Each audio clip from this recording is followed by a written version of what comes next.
Después de la pesca estamos ya colocando unas para hacer un caldo delicioso de cucha. Entonces, bueno, ya que vamos bastante, le vamos a ir mostrando. Listo, mis amigos.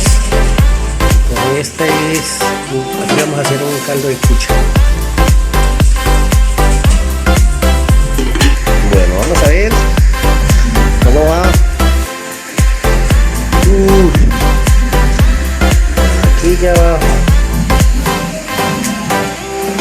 bastante el caldo de cuchas. Ese es, los abuelos dicen que es afrodisíaco. El caldo de cucha le sube las defensas al ser humano.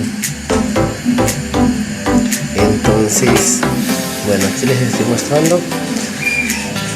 Cuando ya esté les muestro, y cuando ya estemos sirviendo la mesa, pues también para ver cómo queda. Ya estaremos haciendo los patacones con el plátano que nos encontramos en la playa, para terminar saborear este delicioso caldo de cucha.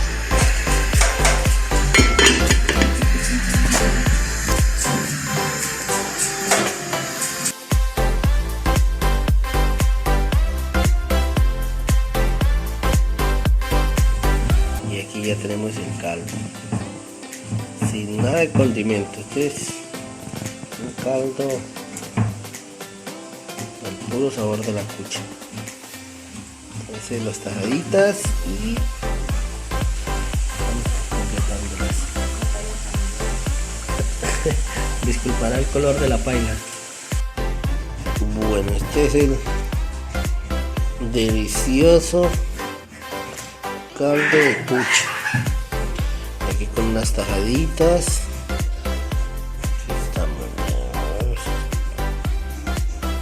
a saborear. Y aquí está el caldo de cucha. Bueno, pues amigos, así estamos terminando esta jornada de pesca por el día de hoy. Después de una larga jornada en el río, terminamos en casita haciendo este delicioso plato. Espero les guste.